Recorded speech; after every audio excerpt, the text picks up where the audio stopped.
Because I'm sure it might even be 7:05 or so before we start. And so.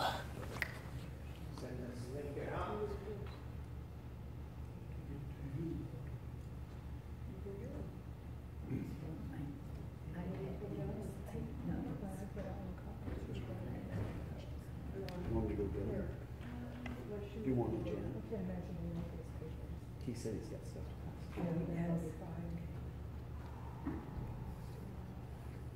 So, you know, I don't know if I told you, but I wrote emails and I said Houston.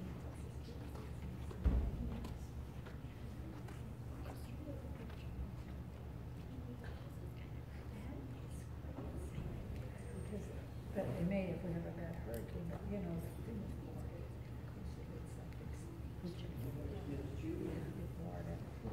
But, so, we did a school kids in June, May and June.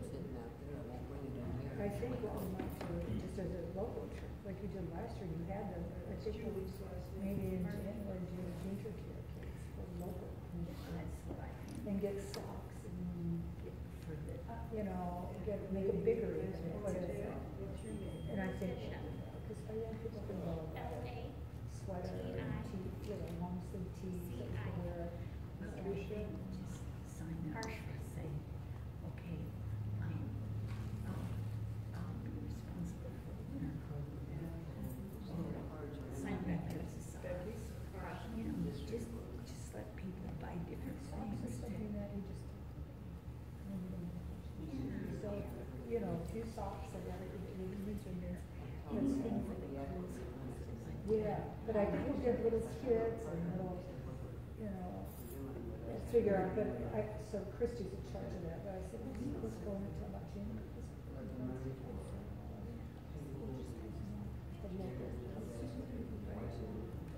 Salvation Army has a small like this, and man from man, so I did the same idea with Carol.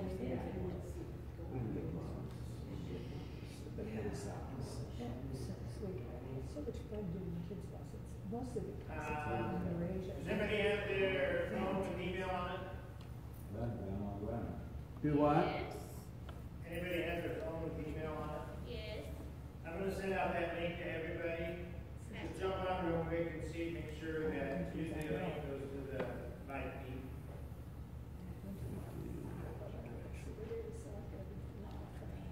So I really enjoy doing it because I've got these. So, my heart bled since the police got me.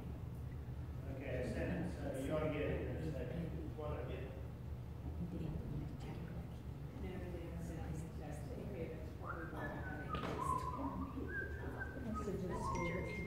focus somewhere else.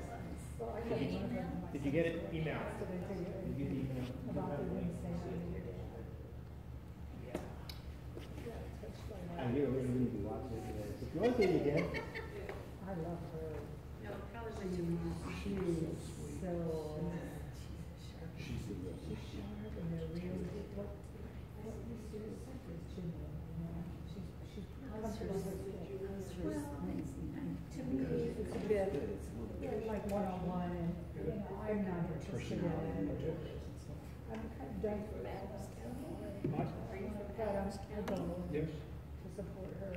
I'm going to miss them because Lindsay got a promotion, and he, yeah.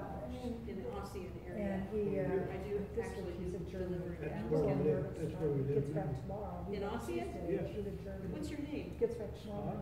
Last name is Scott. Yes. Because Lindsay doesn't like to drive. Anyway, then. In Sandover. Yes. He's back a week and then. We just moved my husband's parents back up to Ossian. For girls, like they do soccer. They didn't need to be out in the country in the winter time. He was beginning to fall down a lot. Yes. And we worried about him in the winter, Yes. going to the barn. What's his name? We sold their house. They sold their house. They're still in their right minds. We just tried to convince them that it's a good thing to do. What's his good name? Yeah, but I just, she does a good job, but it's a little. This okay, or you wanna go up one more? They live Good in move. Bridges, which is on the other side of the line. You know Elaine. Hello. We're the Smiths. This is Lumber. Okay, Brian. Sarah. Oh, Frankenberg. Anderson First Church. Okay. Joshua goes to Fort Wayne. Hi, Okay. Liberty Mills. Hello. Liberty Mills. Leroy's. Okay. Yeah, we're from surgery, so. Oh, really? Oh, Okay. well, you've come a ways then, haven't you? Yes, we have. We're in Ohio. Frankenberg. They're over in Kind of Palmerston, helped Pennsylvania. a lot that kidding. first summer. Yeah. The second summer, we tried to tell. So you'll stay all Yeah. night? Are you gonna stay all night in Make this your little friends town? if you don't Yeah, have oh, some- we're Oh, not staying here. with it, yes, Yeah, we I'm are. staying with Oh, you're related. Yeah. Your brothers? No, he's our son. Yeah. Oh, he's your son. He's our Well, I do Bless see you. a family resemblance, and I thought, wait just a minute. It's they either look really alike. good for me or really bad for him. No, you could have an older brother, your age, maybe, We were asking people. right circumstances. Things that he loved Liberty Mills, to is be that where outside, Elaine and he belongs? raised Yes. birds and We've spoken there before. just loved being It's been a long outside. time. So Russell's we fun. asked him to get that. Well, Was that- that Browning was your last Yes. name? Isn't that the name of the pastor that helped build the forest? Was his last name Browning? What was his first name? I can't remember. Ritz Levenger's down in Sharp. Oh, yeah, okay, that's great.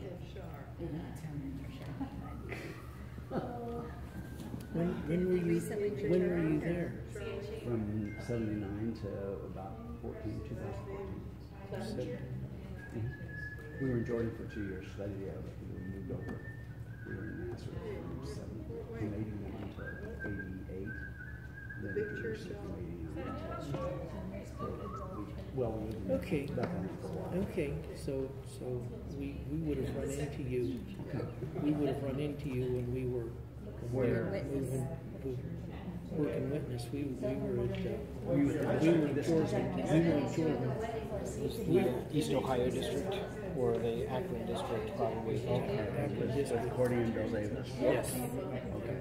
Where were you in Jordan? correct. Oh, Correct. I may have been there. I remember the Did name. you come over here? Yes, yes, we were there for 10 years. Because we were good friends with Bill and Corey, the Davises, and several people in the district that were good friends with. So we were with Bill and Cordy when we went to Africa the first time. So I think it'd be kind of neat to be able to go back. Yeah, did you go to Kenya the first time? Yes. Yeah, to the same university. It was just getting started there as a Bible college. They only had like three buildings. That must have been about 87, 90. Yeah, they had the chapel, the square building, the chapel. They were beginning the foundation for the water tower, and they had 3 dormitories. One was done, and we worked on the other 2. We finished both of them. So you're excited to go back and see it? Yes. Yeah. Yeah, I have this really, really white skin. Oh, yeah. And I thought, I spend 2 weeks in Africa, 60 miles from the equator, and I'll either be sunburned or suntanned. And they stuck me in the attic of one of those buildings running concrete. Oh. Yeah, you didn't get a sunburn whatsoever. Or tan. It's real easy. Yeah, it's really easy. It may not be what other people want to hear, but it's still. How are you? Hello, I'm doing well. Good. Hi guys. Hello. How are you? You're Tom? I'm Tom. Nice to see you. Nice to see you. With or Indianapolis or area, I think. Where do you live? We live in Ohio. Oh, in Ohio. Yeah, he Okay. lives in Fort Wayne. Oh, you live in Fort Wayne, so that's totally wrong. Nice to see you. I'll have to get the slides out and see if we got pictures of you guys. Well, I think people from Carrot. Kay Browning, Kay, this is Linda. Linda, L-I-N-D-E-L. Browning is a family name. Browning? It hasn't started yet. It's supposed to. Carol Scott. And Mr. is also Carol Scott. Scott, okay.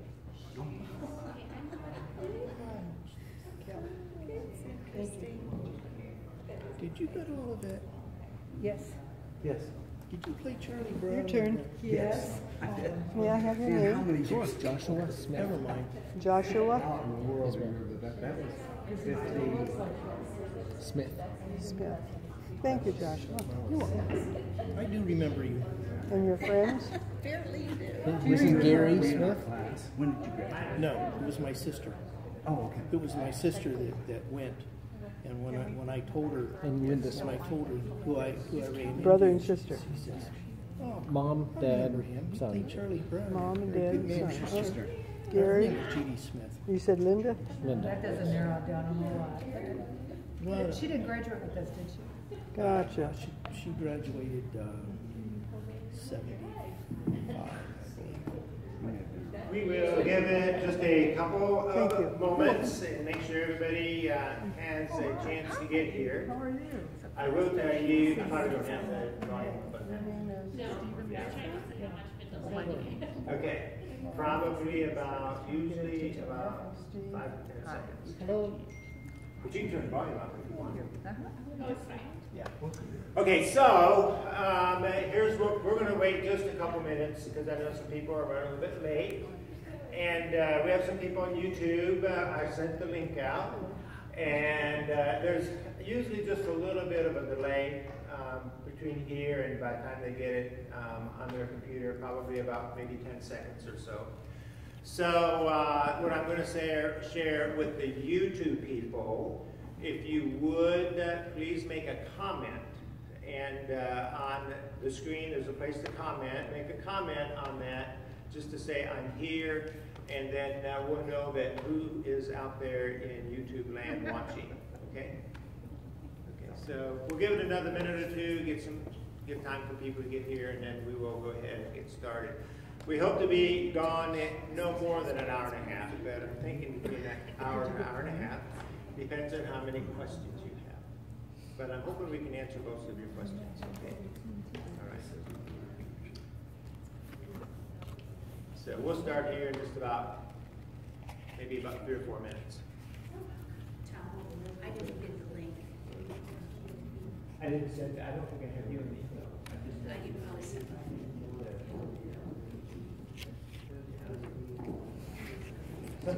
Sometimes the husband and wife, only one of you is on my list. Will somebody be able to watch it later? Yes, it'll be saved on our site. Okay. It'll be saved on Lynn site. Yeah, I'm trying to be in the movie. Okay. Hey there, how are you? Well, how are you? Good. Yeah, you were. What was that? Oh yeah. My wife's got it pulled up too.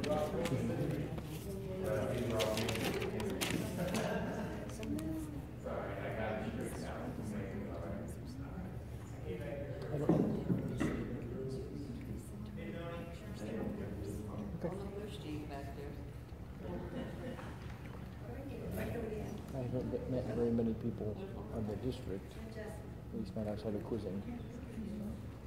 I haven't met anybody else on the trip.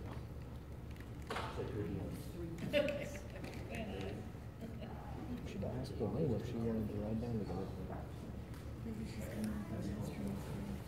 Could be. Is Elaine going? I think so. Oh, good. When I spoke with her last night, she said she was excited to be going together. Okay, and that I got some she papers to hand out expected to be, you. so. And so sometime during the course of you sitting there and being bored because of what I'm trying to tell you, fill out the paper. And I'll explain a little bit about it to you, but we'll go ahead and do some paperwork here real quick. And I'm going to ask you. Some of you might have already filled these out, and that's fine if you did. It did not print the way I wanted them to.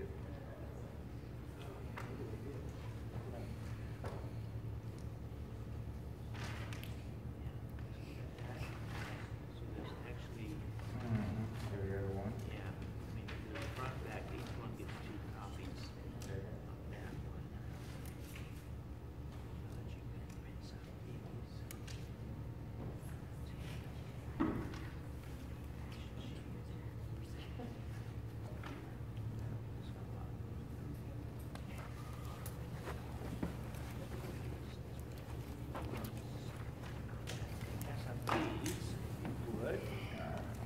Okay, you're going to get a kind of like an information form.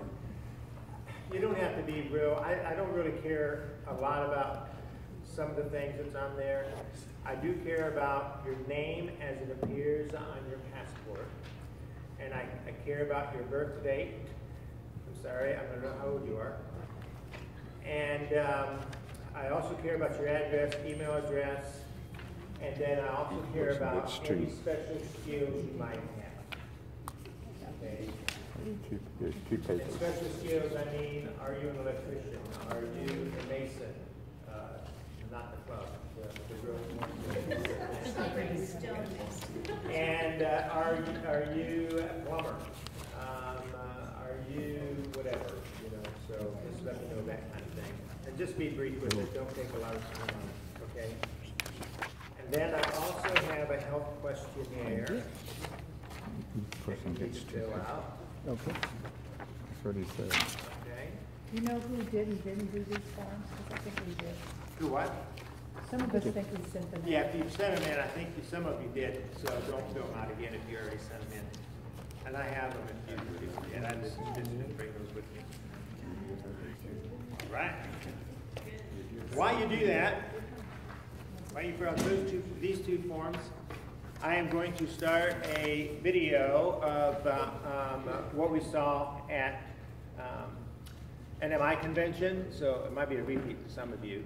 But it kind of gives you an overview of what we're going to be doing in Africa, and Rob North will be speaking, okay? So I'm going to start that so we can get started on that.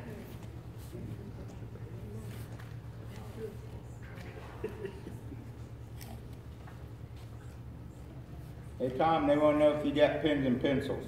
Hey, you got what? They want to know if you got pens and pencils. They didn't come prepared. I won't tell you who it is, but I mean. Okay.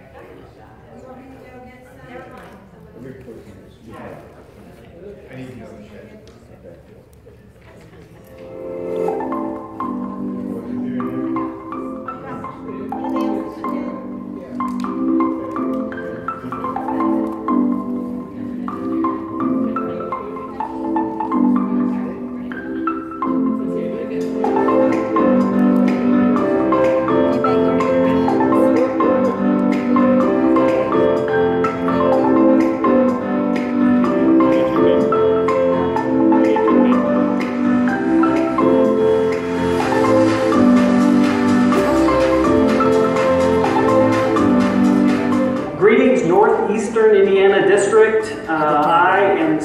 Excited that you are going to help African Nazarene University celebrate its 25th anniversary here in the next year or two.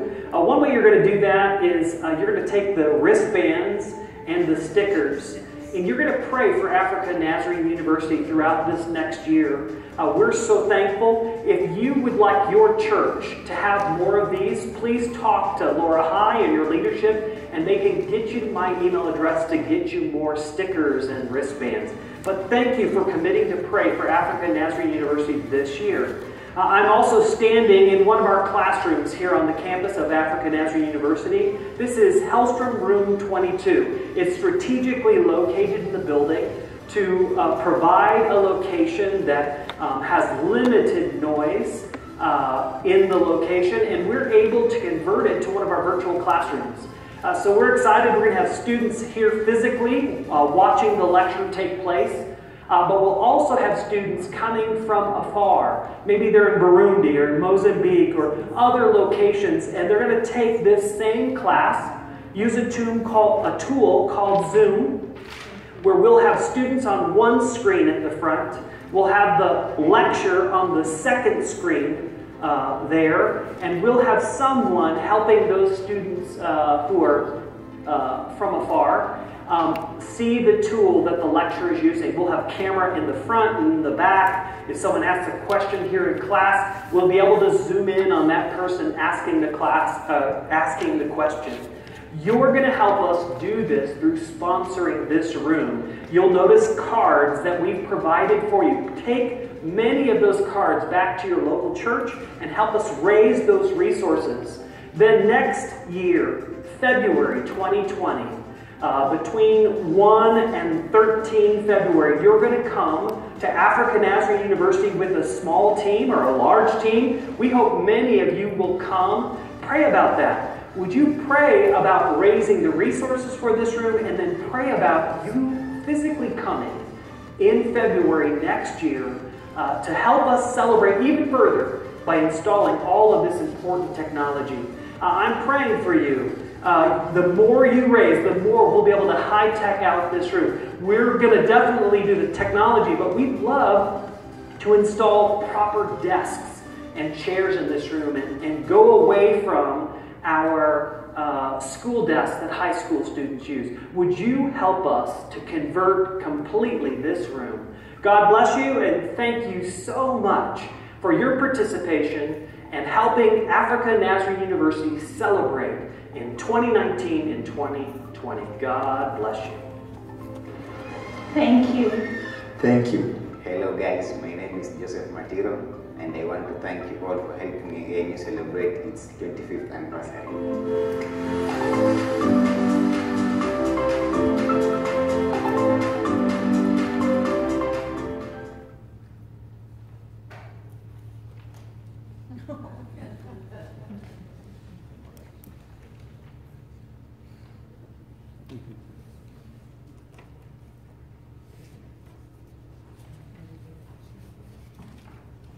All right, well, that was Rob North. And some of the people on YouTube said they did not see the comment section. If you scroll down on the page, you almost have to make the video go out of sight for a minute. There's a place to comment. And so we will see if we can get you to do that. And also, I do have maybe one request, maybe from my wife. Can you go and do the slides? Push the space bar when I tell you. Cool. Because it's going to be a lot for me to run back and forth and do that. Okay. So it is good to see each and every one of you here, and it's good to see the people on YouTube to be a part of us too. And it's nice to have technology to be able to do that. How many of you, this is your very first missionary trip? Is anybody like that? Okay, 1, 2? Yeah, a couple of you. And how many of you have just been limited? Maybe you've done one thing or a couple things. You, a couple things, yeah. Well, that's good. And I am so very, very glad that you're here and a part of our group. And I always show this particular picture. And I got this a long time ago when I first started doing some mission trips. And so I borrowed it from another work and witness coordinator. But the caption there says, "Blessed are the flexible, for they shall bend and not break." And if there's any one thing that is true about going on a mission trip, especially a mission trip of this category, you've got to be flexible. And may I just say, don't have any, preset ideas of how everything ought to go. Because if you do, it's not going to go that way, I'm just telling you. You just kind of go with the flow. And so there's a lot of things to do. There's a lot of things to get organized. There's a lot of things that I won't even know if you ask me at this point. Because there's a lot of things still in the makings as to what we'll be doing and everything. But we're going to get into that in a little bit. But you've got to be flexible. And sometimes things just don't go very well. Make the best of every moment. And you can't get irritated. You can't get discouraged or whatever. You just have to go with it. And that's true with every area of life, really, but especially in this scenario. And so, Darlene, go to the next one. We're going to share with you our itinerary here. If you want to write this down, I thought I had a copy of it. Oh, I do. There, Tiffany, since you're right there, you're going to walk out. In this office, or Jerica, in this office over here, I printed some itineraries. It's on the copy machine, I think. If one of you can grab those. Okay.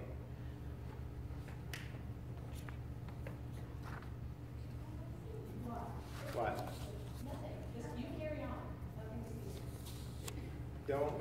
about anything.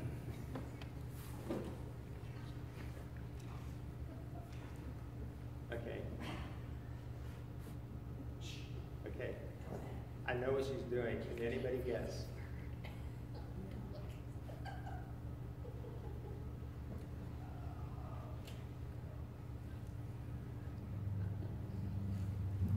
Did you get it?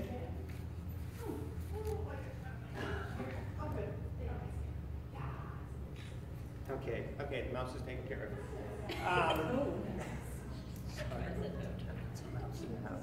Okay, so they'll get you itinerary, a copy of this itinerary. I got it printed. Hey, Wes, I need you to help me. So our flight schedule is this. We're leaving out of Chicago. Okay, it is up to you to find your own way to Chicago. As of right now, we will meet at the gate. Okay, you will have you should have your ticket in hand, and so on and so forth. We'll meet you at the gate. We'll give you instructions. There'll probably be people there to help you at ticketing. But say you're late or you're running a little bit behind, you know, whatever. Worst case scenario, we're going to meet you at the gate. And this will be in Chicago on January 31st by 4:31 to Frankfurt, and it leaves at 4:15 p.m. and that is Central Standard Time. Okay, Central Standard Time. And in case you guys do not know, anytime you have an itinerary from an airline like this, everything is local time. So whatever airport it's talking about, that's the time it is. Okay, so Chicago will be 4:15. You need to be at the airport 3 hours before. 3 hours before. No later. You'll be leaving from Terminal 5. Terminal 5 is the international airport terminal in Chicago O'Hare. And it sets by itself. Do not go to one of the other terminals and think you can go over there in security. You cannot, okay? But you have to just, if you're going to park there, whatever you're going to do, just make sure you arrive at Terminal 5. Terminal 5. And you'll need to be there, and you'll need to be ready to go at that time. We will arrive in Frankfurt at 7:25 a.m. Now, that's Frankfurt's time, and so you know you really picked up some time. Without looking at the time variance there, my guess is that flight is going to be somewhere around 7, maybe 8 hours. Okay, that's just off the top of my head. I've done that before, and we're going to be pretty close. But anyway, you'll be in Frankfurt about 7:25, about an 8-hour flight, maybe a little bit more than an 8-hour flight actually. And so make sure you bring something with you that you can sleep on the plane. Okay, you're going to bring a pillow with you. I would definitely, unless you can just sleep anywhere, don't worry about bringing maybe some Tylenol PM or whatever you need to do. Sleeping on that first flight is really going to be important. You really just need to try to sleep on that flight. Yes. You say, well, I can't sleep on a plane. Well, we'll see your doctor. She can give you something. You won't wake up probably until you get the opinion. Right.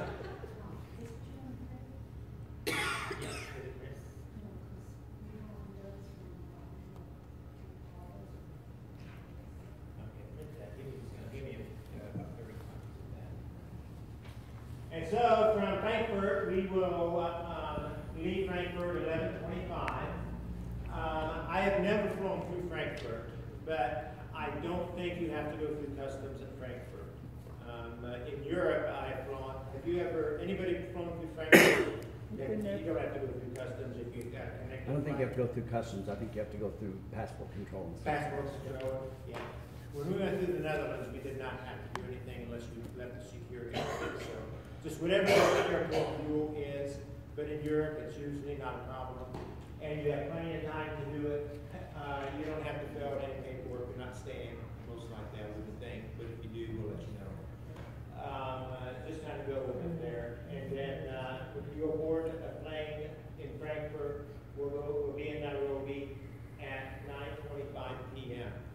And that's kind of a nice time to arrive because you're going to be tired. We'll probably get you back to ANU somewhere around midnight, and then we'll just go to bed and sleep. And the next day you'll wake up refreshed and ready to go. Okay?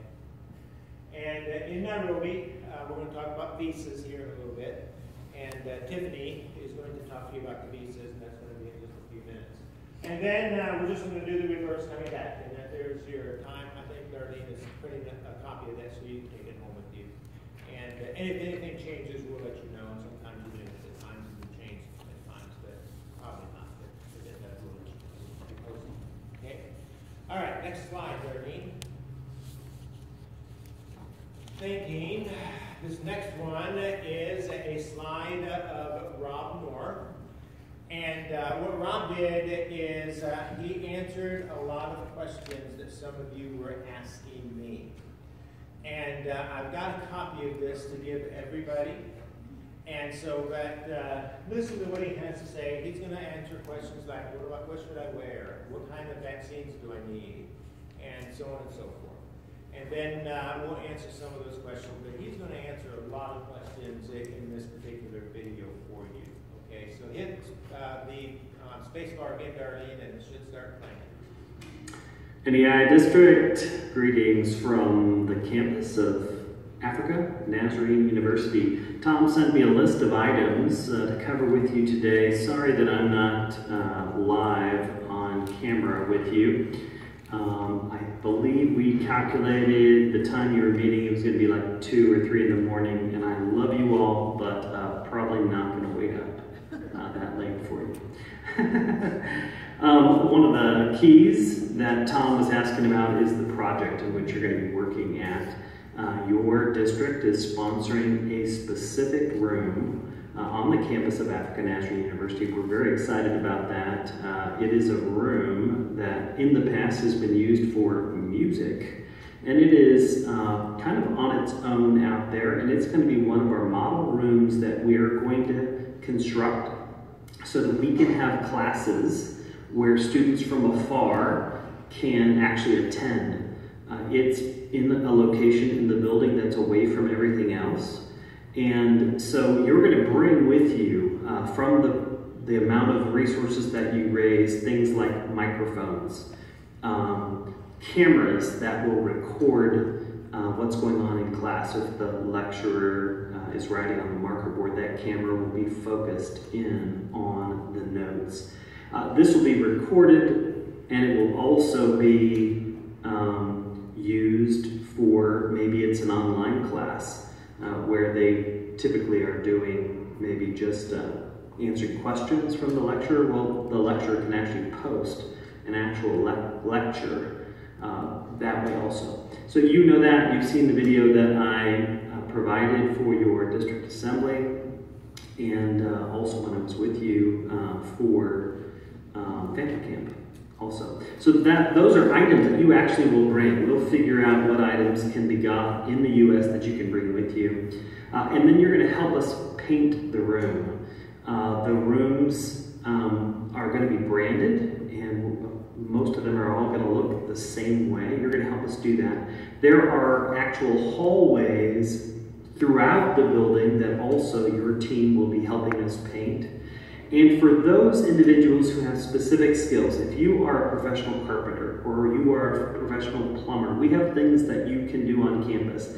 I've got an entire list of items that need to be taken care of. Even in the building that you're going to be in, the Hellstrom building, there are plumbing issues. We'd love to have professional plumbers come. I'd love for you also to bring extra funds to work on that specific project if you are coming with skilled workers there. But priority is the painting and the fleshing out of the room so that it can be a 21st century classroom. That'll be your main function. And then, since the team is a very large team, being able to have you out in the hallways near that room, painting and things of that nature, we need to beautify the entire building, and your team is large enough to where we can unleash you. So here's my suggestion to you. Could you bring some professional paintbrushes and professional rollers with roller heads. Not the typical kind you might buy at a local dollar store. This would be top quality ones. We can get the dollar ones where the paintbrush, comes out, right? The little strands come out. We don't need those. We need the good quality ones. One suggestion for you is to have your church set up maybe a Christmas tree, and that Christmas tree would have specific items on it. Maybe it's one professional paintbrush, and maybe you can tell them where to go and what the approximate cost is. They grab that item off of the tree and they go find that. Then that individual team member brings maybe one or two professional paintbrushes, maybe a half-inch, 2-inch brush. Maybe you bring a professional roller with the extension bar. Have you seen those that will extend it for 10 feet or something like that? Maybe you bring some drop cloths. So wherever you're painting, you've got that drop cloth or two, depending on if they're disposable or not. Think that through. Maybe the little handheld paint buckets, if you've seen that. If someone's doing trim up at the top, they don't want a huge paint bucket that they are carrying around with them. So that is the projects in which you're going to look at.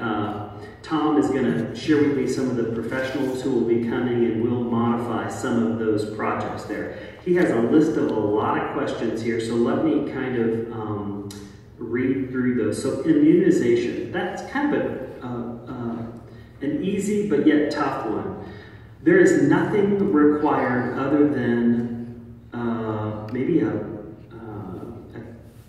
current tetanus shot. If you step on a nail, you want to have that tetanus shot so that you don't get whatever it is you get if you step on a nail. If you're not coming on an airline like Ethiopian Airways, you don't need the yellow fever. They'll talk to you about it being a requirement. It is if you're coming from one of our East African countries. Tanzania, Uganda, Ethiopia, some of those countries around here. But if you're not, there's no requirement. And the other ones that the CDC recommends, it really has to do with your pocketbook. When we were young missionaries going to South Africa for the first time, we literally spent $1,000 per person getting all the shots that you would need to serve as a missionary. Hep A, B, C, cholera, typhoid. If this is your only trip, you probably don't need all those shots, right? If you don't plan to do a lot of these kind of travels, we're not going to take you into areas where you need to worry about cholera, where we're taking you to sketchy places to eat and that kind of thing. But that's not what we're going to do. So most of the places that you will be, you won't have access to any of those kind of things. It is wise, as you think about safari going into the Masai Mara or going into Amboseli, those are lower elevations and the mosquitoes carry malaria. So bring a daily malaria med with you that you would take. You usually start that a week or two, talk to your physician about that. Sometimes health clinics will have some of these shots that you see on the CDC, and they're reasonable. Go ahead and get them if that's the case.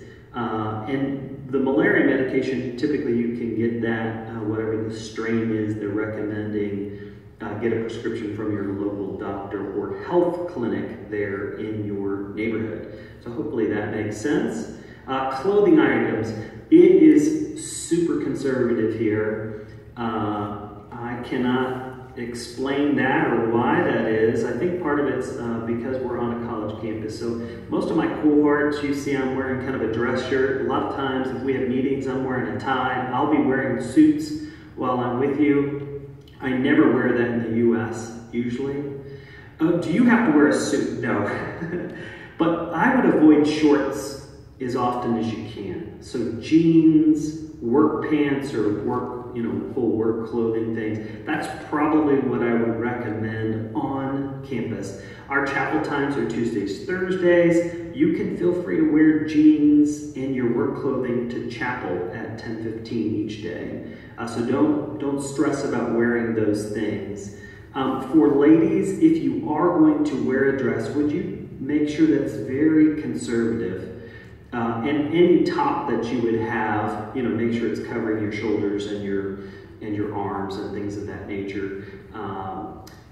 So the skirts would be knee length or lower. So I know it's not fair, you have higher restrictions than others, but that's just the way it is. Tattoos are often asked about. We have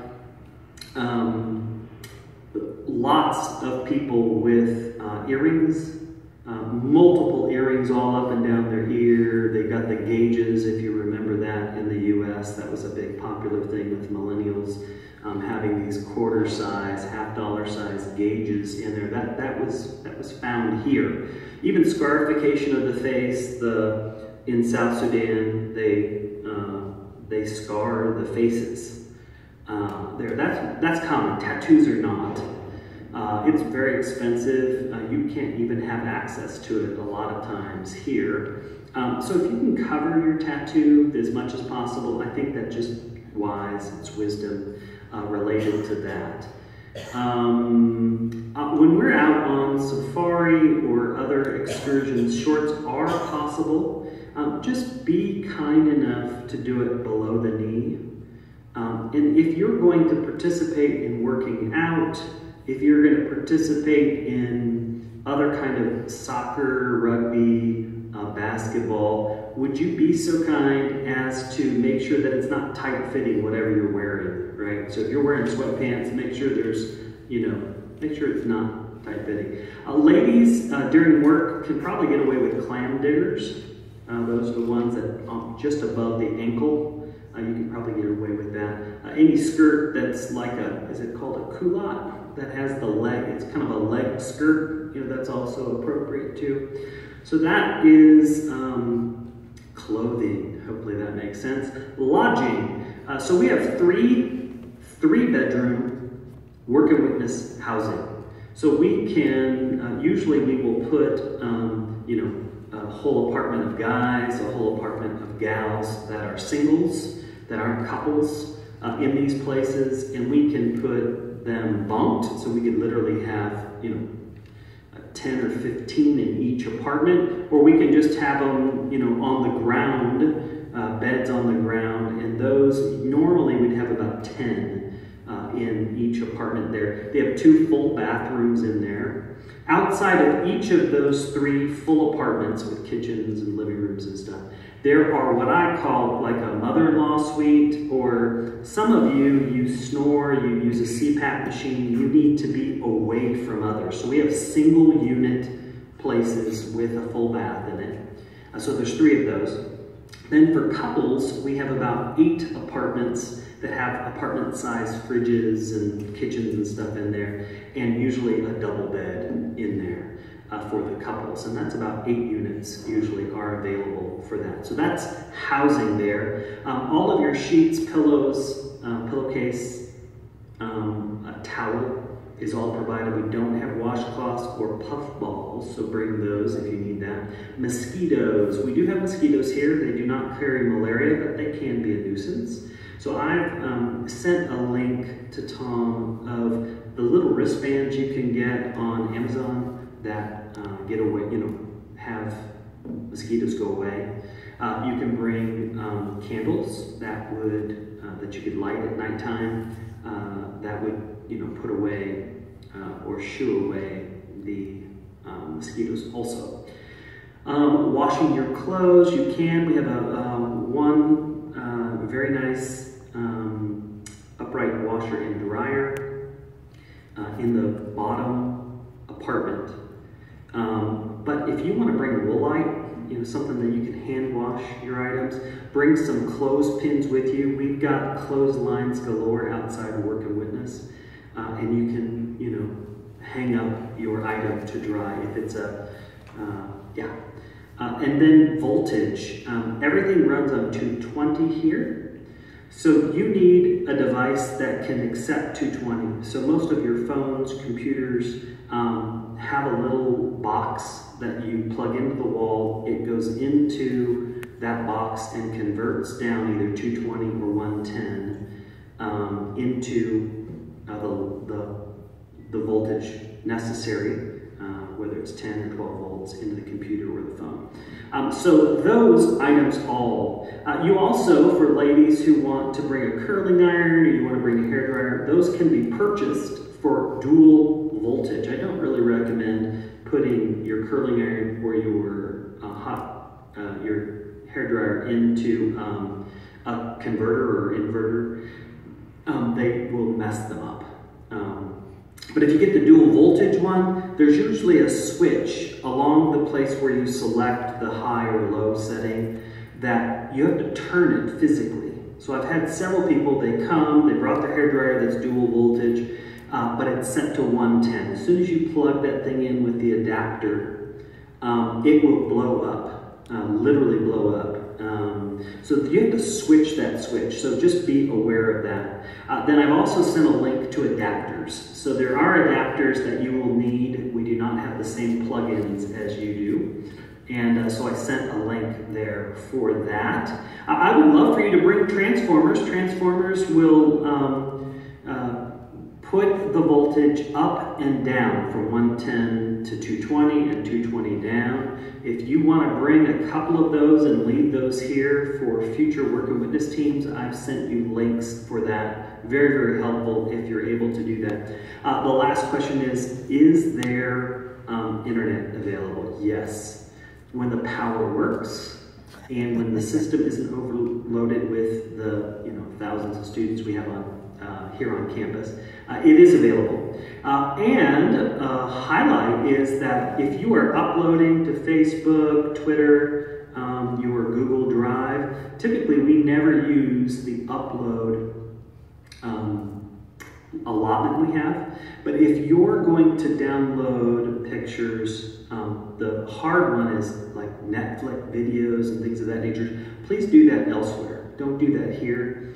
We have a couple thousand students who need the data from the system, and when you are downloading large data files, you're robbing our students from being able to have access to data. So please don't do that.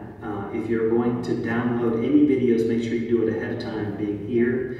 But any upload, you should be fine. I think that's it. The last question was about cell phone coverage. You can normally go to your carrier, whether T-Mobile, AT&T, and Verizon. I know you have many, many more.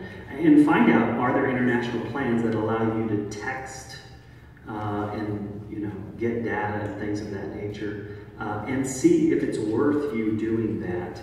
You will have access to some data, so that may not be a need for you to do that. So just check with your local carrier and see if they partner at all with any of the carriers in Kenya. One of the local carriers is called Safaricom, so if you want us to get you a internet little SIM card, if your phone accepts SIM card, we can do that in some of the first days that you're there. I think that is all that you were asking about. I'm gonna have this email sent to Tom, and he'll have the links that I provided for you. God bless you guys. Thank you for raising the resources for this room. These are very, very important things that you are doing. Excited to meet each and every one of you. I plan to be there at least at the beginning as your host. We have another host couple that we're trying to get approval of to come and help with the hosting part of it. And I'll introduce you to them once I find out if they're approved. So, God bless you all. I hope you have a great meeting. Please write down any questions that I have not answered, and I'll be glad to write or send a video for that. God bless. All right. Okay, so let me fill in a couple of blanks there. Kind of make things come together. Many of you mentioned about vaccines. You pretty well covered the vaccines. There isn't anything required, but we do recommend that you take care of some very obvious things. And by all means, if you feel like you want the yellow fever, just go get the yellow fever. There was a shortage on it. That was a problem, and I know the last couple of times we went to the Amazon, we could not get it because of the shortage. But actually, you'll be surprised when you get there. We sometimes have all these ideas in our head that just really isn't true. And it's not really as bad as what you might be thinking when you think about Africa. The one thing that I will tell you, I did not see only one mosquito in Nairobi. And because the elevation is so high, they cannot live. And so, obviously, the recommendation is malaria pills if you when you go to the safari. So, but that would be to your discretion as well. So I don't know. Does that answer your questions about any of that? On dress, what he was saying is very true. It's very, very conservative, and so. And it's not hot there. And now I can't guarantee they're not going to have unusual weather, but it's a very comfortable. Kind of reminds me of Southern California, to be honest with you. The weather's just perfect. You're at a higher elevation, so being on the equator at a higher elevation, you don't get the effect of the real hotness if you were down at sea level. And but being at a higher elevation poses its problems because guess what? There's not quite as much oxygen up there. So you'll notice that very quickly when you start walking very briskly, you're going to think, I thought I was in better shape than this. So we just recommend people just take your time. And on all mission trips, you need to take your time anyway. I believe Nairobi sets at about 6,000 feet, if I'm not mistaken. It's pretty close. So. And when it comes to the converters and all of that, we did take a couple converters with us last time we went, and we did leave them. The converters really is not it's not the best thing because they're so limited on the number of watts that they will carry. But Darlene just bought a brand new hair blower and a flat iron that's dual voltage. And so they have them up there, very reasonable. And then some people don't really care. I haven't blown my hair dry for a while. So, and you realize that once you get there, it doesn't matter anymore anyway. One thing you did mention, about do we need a light jacket? Is it about like this? You could maybe in the evenings. Yeah, maybe like a light sweater or something. Yeah, I probably would in the evening because you don't know really. You'd rather have it than not. Yes, you'd rather have it than not. And we will have our coats and stuff from our club. Your what? We'll have our winter coats correct. For travel. Yeah, correct. You know, what I would do, I'd let your husband leave you off at the door and then let him walk over in his short sleeves. To be honest with you, I probably won't carry my coat to Africa. I'll just tough it out until we get to the inside. We are going in January. Because, you know, about when you leave here, it'll be a little cool in Germany too, but you're not going to go outside the airport. Once you get inside the airport, you're not going to need it anymore, except maybe a sweater. You know, even the flights, you want a sweater. Yeah. He didn't say anything about cash and credit cards, ATM machines, or whatever, anything. I don't think he said anything about that. We need to do an exchange. They will do an exchange when we get there. If you want to, they have places for exchanging. You can do one at your bank. The best bank, unless it's changed a little bit, one of the best banks for exchanging was Fifth Third, I do believe. Bank of America is very good at exchanging too. And so just check with your bank and ask them and kind of check around a little bit if you want to exchange before you get there. Credit cards, you need to make sure that you tell your credit card company that you are traveling out of the country, especially to Kenya, because that will be a big red flag, and they probably will stop your credit card if you don't tell them. And do not, under any circumstances, use anything involving your checking account. Okay, like don't use your debit card over there, or you just use your credit card over there. And if you don't have a credit card, just bring cash. But yeah, we do need an exchange. I don't know what the exchange rate is, and we'll kind of give you a little bit more information on that later too. Because we're going to have another meeting before we actually leave. People used to travel with traveler's checks, and as far as I know, very few countries accept traveler's checks. No, don't do traveler's checks. Traveler's checks is kind of becoming a thing of the past. It's simply because credit cards are so much easier to use and so versatile. Yeah. Let me see. Anything else that he said I was going to highlight on? Oh, it's 8 hours. I was right. I just checked it. I did the math then. So it's an 8-hour flight. To Frankfurt. To Chicago to Frankfurt. 8-hour flight. What about from Frankfurt to Nairobi?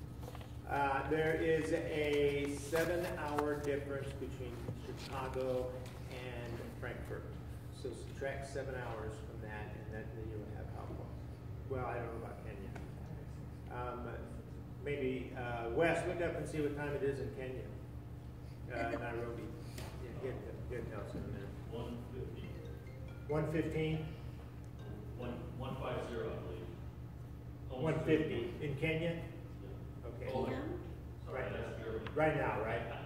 Oh, no. Yeah. It's probably 248. That's Germany. I'm That's guessing no they- Kenya. I think that's Germany, isn't it? 248, 248 in I'm Kenya. guessing, yeah. I don't have No, it right. they're the same as the Middle East, I think, because it's straight down.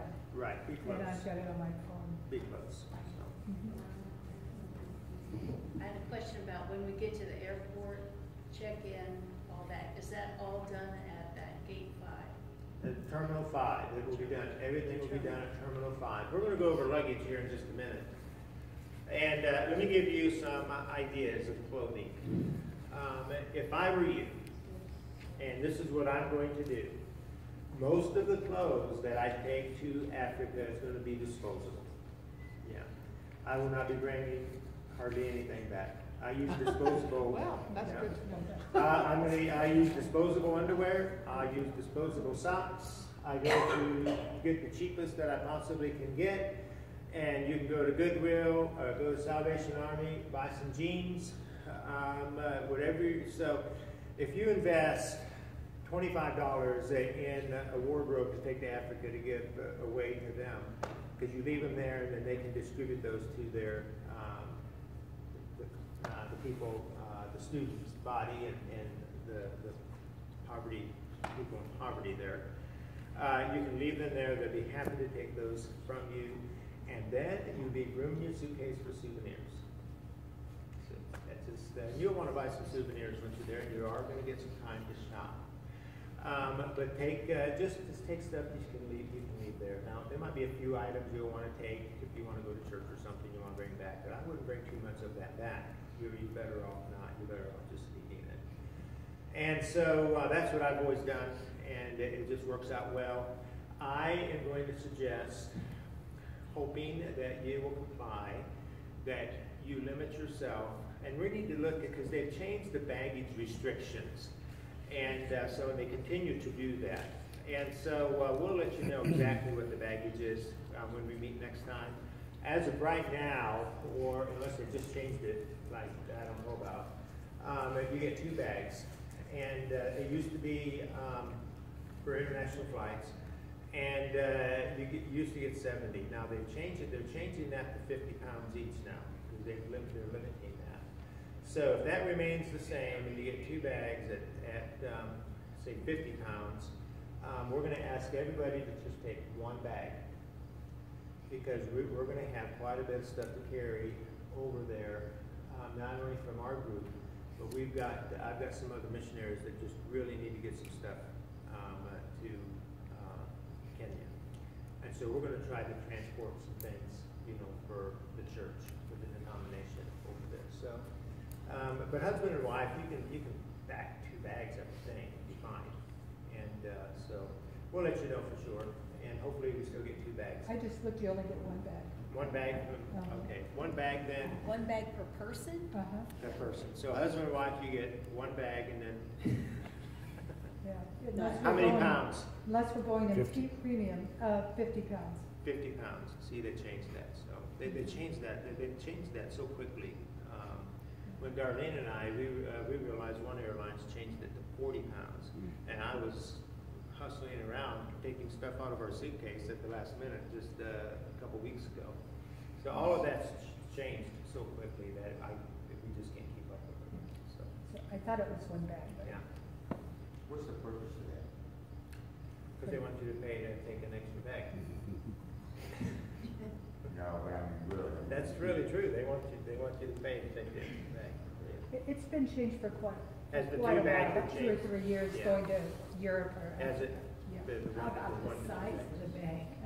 The size of the bag's changed pretty recently, I would think. If it's It 50 says, I don't think the size is as sticky as the weight. No, I mean the weight. The weight's changed. The weight is 50, but the size, you'd have to have a really strange, Mhm. big Yeah, bag. big thing, really. And besides that, you can only get so much. I mean, 50 Yeah, 50. pounds. The big bag doesn't matter if you can't get more stuff in it. We found that the overhead compartments are smaller. Mhm. Your carry-ons don't typically fit. What about check the carry-on? Are we allowed to carry on? Okay, check the I've got the, Because some of them won't allow carry-ons either. one personal bag, and that is, looks like a backpack. And then one, you get a personal bag like a purse or a camera bag or a briefcase. And then another carry-on. It says, it's in centimeters, 21 inches by 15 inches. Okay. And most of those have to be checked at the gate because they won't fit.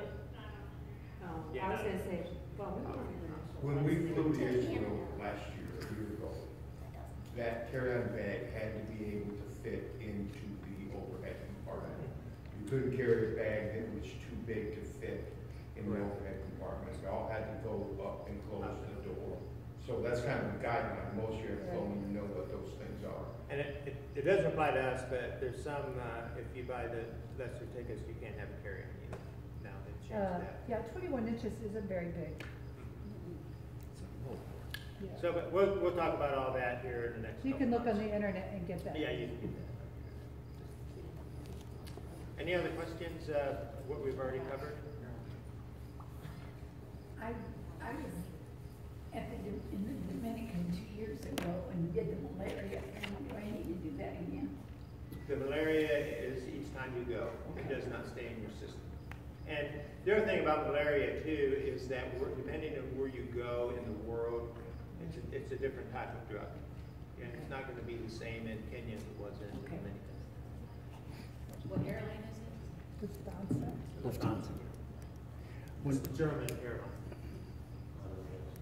Pardon me? One of the Yeah. best. Yeah. Anything European is good. When we do the safari, can we leave our luggage and things at the college or the seminary and take a backpack?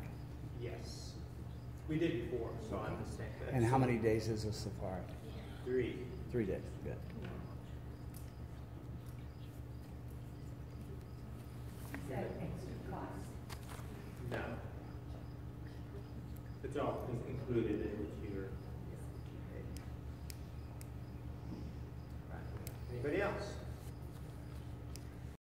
Travel lighter is that you can use, instead of, to use a soft side. I don't mean like a duffel bag type or a roller board. And that saves you weight, and they travel pretty good. Your suitcase does weigh, so Right. you find a suitcase. Especially if some are taking a lot of equipment. Right. We'll get information. We'll have all the baggage information from you. The other thing too, us being a group, I don't know if that changes things with the baggage restrictions too.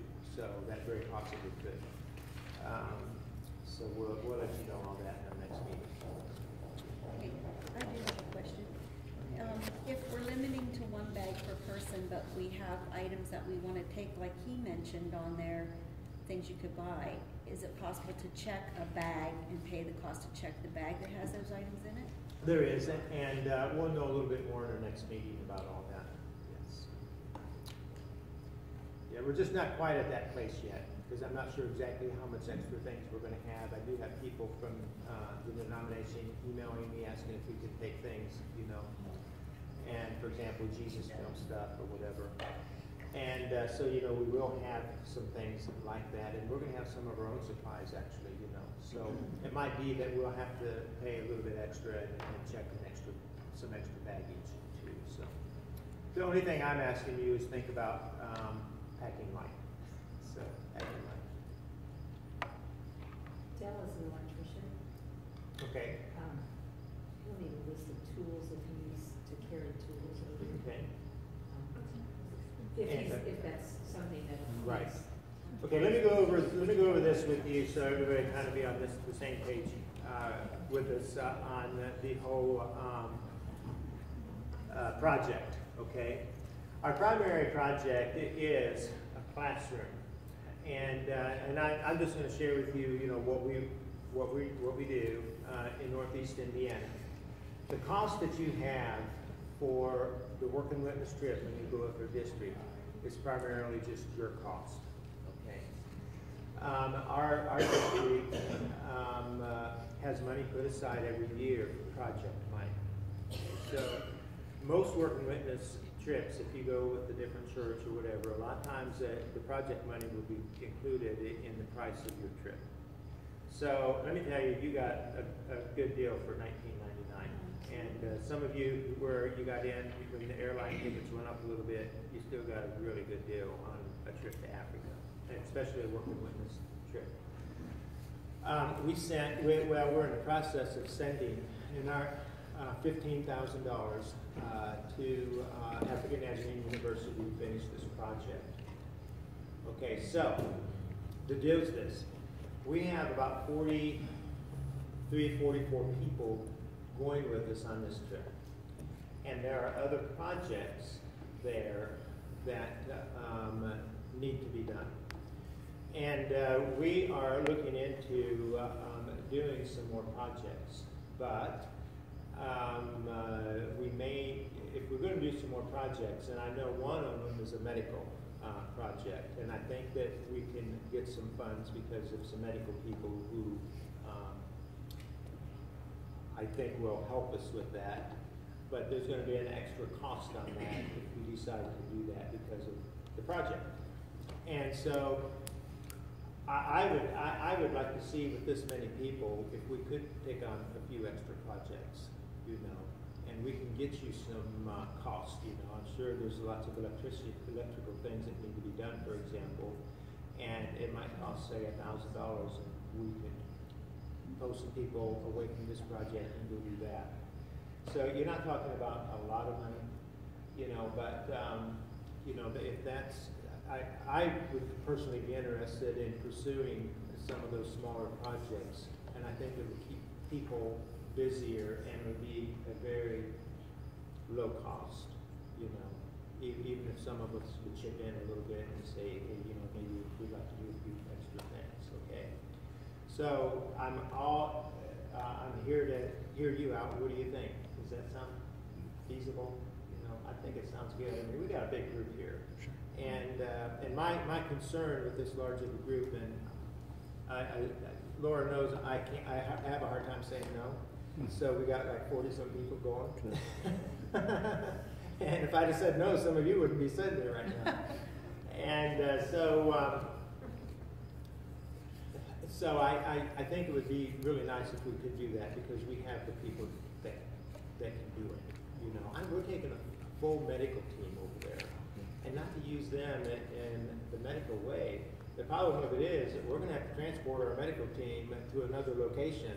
It's going to cost us about $1,000 actually to really do the medical stuff that we really want to do, and I'm pretty sure we're going to be able to do that. We do have some skilled laborers with us, like the electrician, and and even painting. There's a lot of things that need to be painting that's not a part of our project. And we could do some painting, and really, I think we have a team that could make a significant difference in this not just our project, but that area of campus. We could make a significant impact on that if we could do that. Now, saying that, with the extra projects, whether it be mason, medical, electrical, they're just skilled carpenters would make a big difference, you know. So you'd be praying and thinking about that. And there might be some things at your church where you attend may like to contribute, or you might know some people who may like to contribute. And so let us know. If you could get an amount that you'll need, it'd be possible. I think some of our NMI will pick up, you know, a particular project. So the sooner you get that to us. I'll send that out to you. Fact is, he just talked to me about it like a week ago, about some of the more of the exact figures. So I'll get those amounts out. Okay, because we talked about it, it's been about a week. So we're just now getting those figures together. So we'll send those out and see what we can do. The more we can do out there, the better it's going to be. You know, that's what it's all about anyway, isn't it? They cannot figure out where we came up with over 40 people going to Africa. So the other thing about it is because we're so large, we do have some people. The one that has some of the key people. I have key people here. There might be more key people than this, but so far. Rob North actually, you know, is the Working Witness Coordinator for African Nazarene University, and this is basically what he does. And I'm the Working Witness Coordinator for NEI, and so this is kind of what I do. And Tiffany Ball, who was the secretary, she's right here. She was a secretary for Dr. Rowland for many years. But anyway, she is excellent with the visas, and she's going to come here in a moment and just tell you what's required with the visas. Things are a little bit different with visas today than they used to be. She's going to help us with the invoices, and she'll be a team leader, you know, when we get there. So we appreciate Tiffany being able to go. And then Bob Hambrick is going to be a team leader. Bob is the assistant superintendent in the Philadelphia district, and he's very familiar with missions, working witness. He's done a lot of work in Russia. And so he'll be one of our team leaders. Jerica is going to be our chaplain. And Dr. Ellison Syme, who has been she's been one of the key people on our medical mission trips to the Amazon rainforest. She is an incredible woman, excellent doctor. And she's going to be our team medical doctor. And I do have a form for you to fill out, and it's called a medical release form. Okay, and you'll need to put myself. You can put anybody you want on there. Now, husband and wife, you're automatically going to be able to make some decisions for your husband and wife.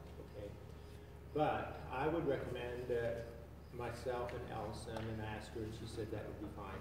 If something would happen to you, and you're there by yourself, the best person that I can think of that you would want to make some decisions for you medically, if you can, is a medical doctor from the United States. I'm just saying. So that's what I would do. I put myself on there as the team coordinator and Allison Syme. And then Tiffany is here with her, and she can notarize that for us tonight. Okay. So we'll get that done in just a moment. And so, but anyway, she'll also have plenty of medication and things with her. In our next meeting, she can give you, if you haven't already looked into malaria pills or whatever, she'll give you exactly what you need. I mean, she'll tell you exactly what you need and kind of help you along. Anything medical that you have going on with you. Okay. So anybody have any questions with that? And if we have, when we start breaking off and having like an electrical team, then we'll have other team coordinators in charge of those areas too. Okay. Usually we don't do that. Usually we have about 20 to 25 people. So that, you know, we're going to have a little bit of help there with everybody going. Okay, what's our next slide? Because I can't remember now. Visas, Tiffany, you're up. I thought it was you. And I'm going to pass out these medical release forms for you. Each one, the husband needs one, the wife needs one. Okay, you need individual.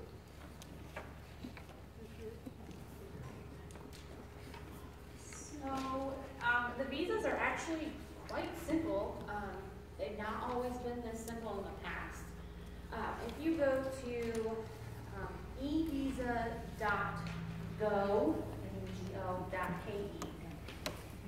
it is an online visa, meaning you don't have to fill out any paperwork and sign it and then mail it into the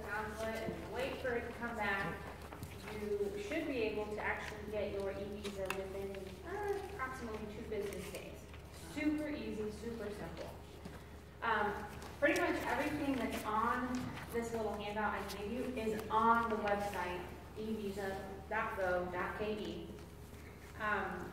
But there are a few things that I want to stress. First, if you need help, do not hesitate to ask. I put my phone number on here. I'm more than willing to come to your house. You can come to our church, to our house. We can go through it on the computer together. That is not a problem. Wes also can help, I think, too. So if we got a couple laptops going, we can get you through. It's a fairly easy process. You'll go to that website, create an account, fill out the information that they ask for, pay for it, and then wait approximately 2 business days for them to send you your e-visa. Super simple. But there are a few things that you need to know before. Okay. One of the things that you must have before you apply for your visa is a passport. Kind of a no-brainer, but again, they put it on their website, and I actually put that on here before I saw that on their website. So they must have people that try to apply without a passport, and you can't. You have to have your passport. You also have to have... It has to be valid for at least 6 months before you return. Yes. So if your passport is expiring in March of 2020, you need a new passport before you go. Yes. Does that make sense? Yes? Okay. You will also need, before you go to apply, a digital copy of your passport. A scan, whether it can be JPEG, it can be, I think they said, I put JPEG or PDF. Those are the most common forms that scanners, do. Some cell phones you can actually take a PDF using your camera. If you don't have access to a scanner, please let us know. I know Tom has one, I've got one, that our church has one. Your local church probably has one, or someone in your church. But it needs to be a very clear scan of your passport. If it's smudgy, if it's blurry, they won't accept it. So make sure that your picture is very, very clear of your passport. Does that make sense? So you've got your main page is what they want a picture of on your passport with all the information. It's just their way of double checking. You're still going to enter all of that information online, but that's their way to double check. Does that include your photo on there? Because I was reading this here. Yes. So when they say do not take a photograph or scan the photo in your passport. So the scan of your passport is different than the photo that they're requesting. And I'll explain that in just a second. You will need a Visa or MasterCard. It's $51 US to apply, which is actually pretty cheap considering, what was it to Brazil? Like 160 to Brazil. So $51, it's not expensive. If you don't have a MasterCard or Visa, ask your pastor or a family member or someone who can help you out. Yeah. Applicants do not have to pay for visa. Right. That is true. Your visas are specific to the country that's requesting a visa. So in Kenya, because Tony is prioritized because he's from South Africa, he can just... Most of us are not African, right? Like, is there anybody else who is African? If so, just ignore me. The funny thing about it, too, when we went to the Amazon, our doctor, Alison Sign, her citizenship is in Canada. Well, they like Canadians a whole lot more than they like Americans, because hers was like $30. Hers was way cheaper than ours. Based on what we charge them to come into America. Yeah, exactly. That's how it is. Right. Yeah. Exactly how it is. When you do apply, make sure that whatever you're applying on, whatever device, make sure that you can either print things as you go. That's just one of my rules.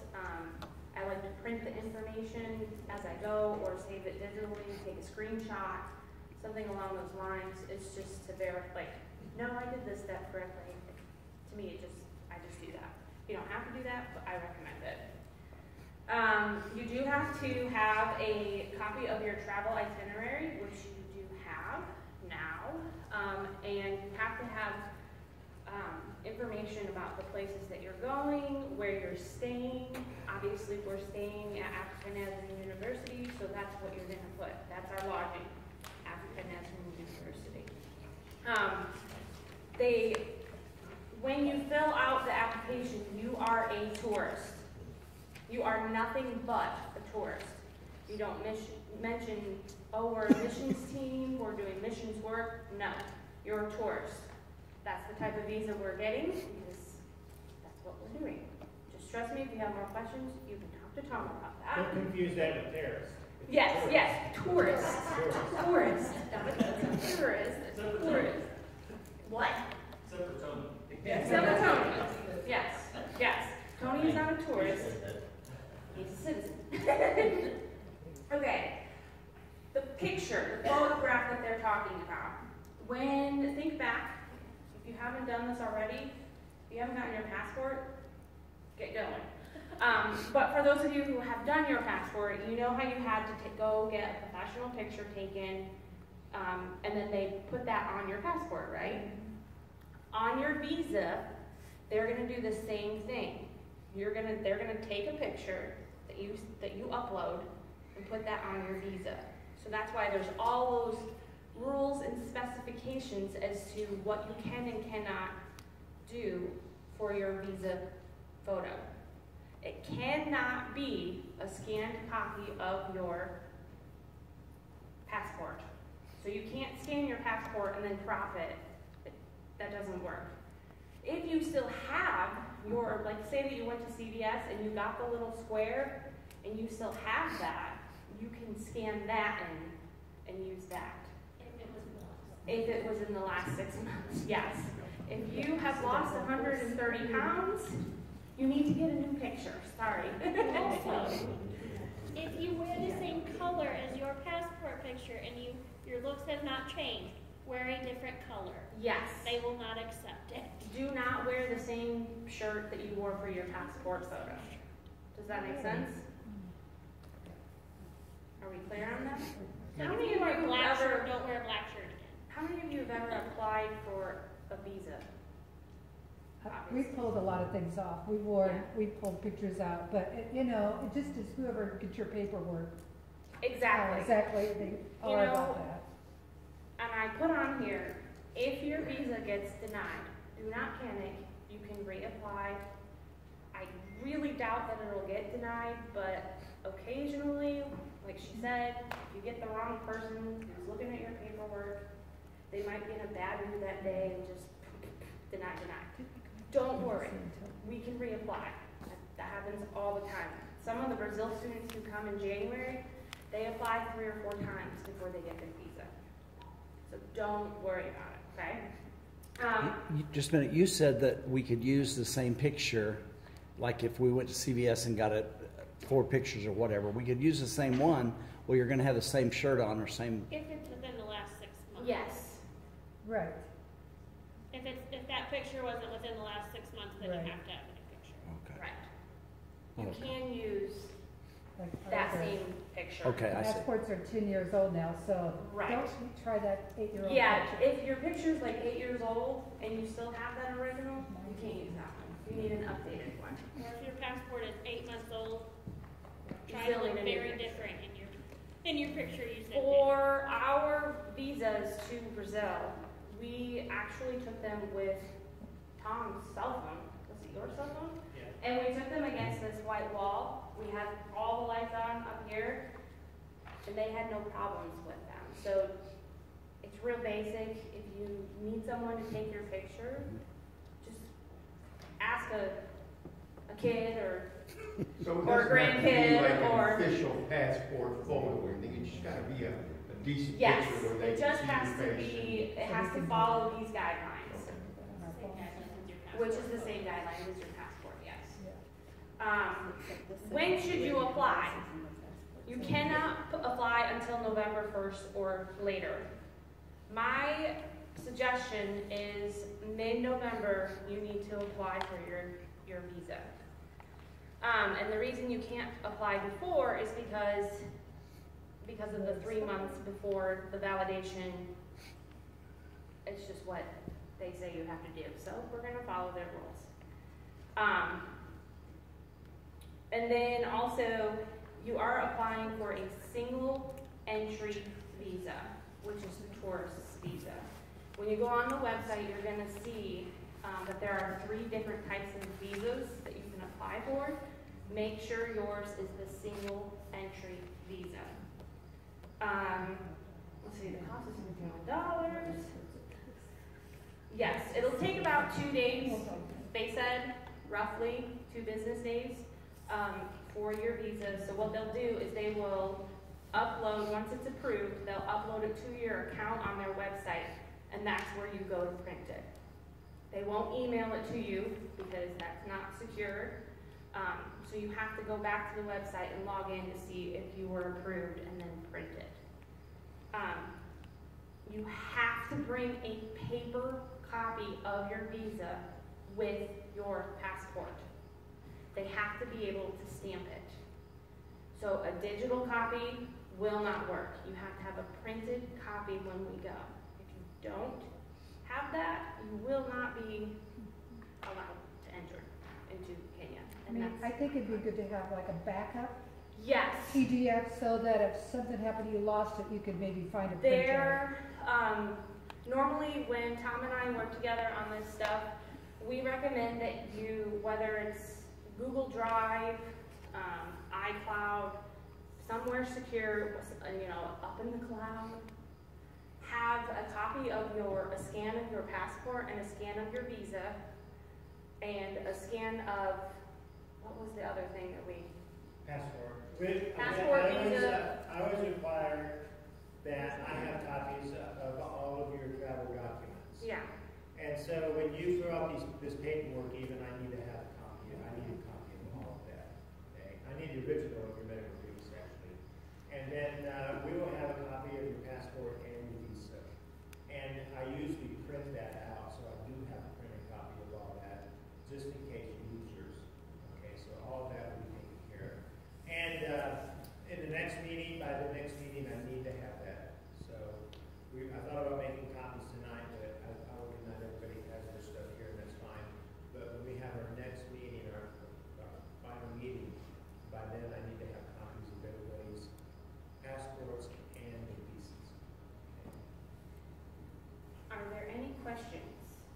I promise you the website is super easy. When I looked at it, I was like, this has got to be the easiest visa application I have ever filled out. When we have our next meeting, it will be after the November deadline, and so we won't have computers set up, and we will help you get your visa at that time. If you want to do it that way.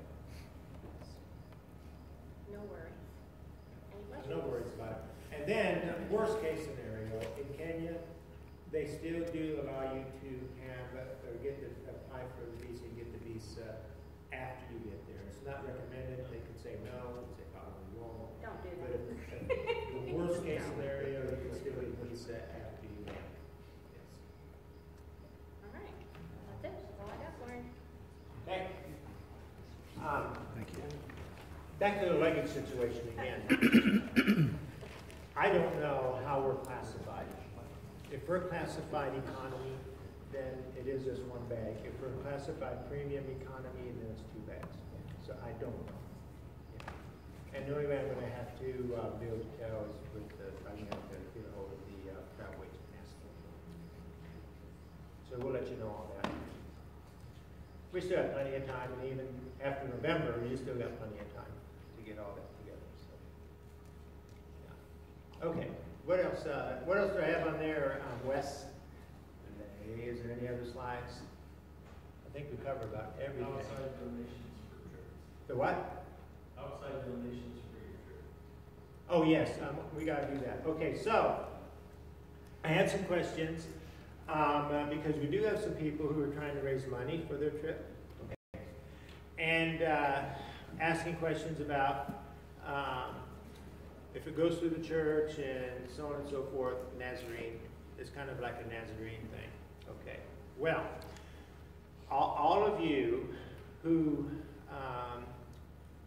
no matter how you pay for this trip, you have two things. Number one, you'll get a tax credit, which since the new tax laws came into effect, probably will not do you any good anymore because they changed all of that.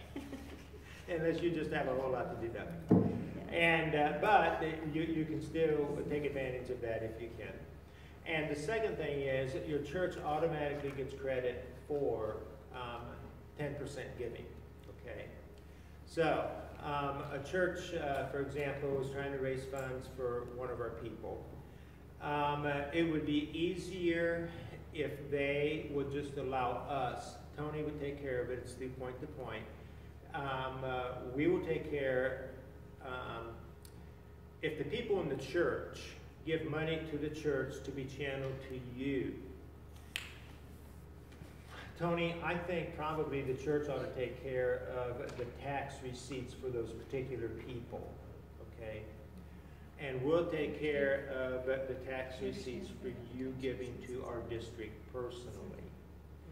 But it's still going to be probably easier. What about point to point, Tony? How do you want to handle that? Do you want us to take care of the whole point to point? If the churches can do it themselves, that's okay. Yeah. They'd have to do point to point giving, get on and do point to point giving for this particular mission project. Yes. And also very important is going to be travel costs too, should call it back, etc. that you're going to have as well. Yeah, yeah, you need to keep track of all that, your travel expense. And then what we need, and we'll probably try to get this information in November.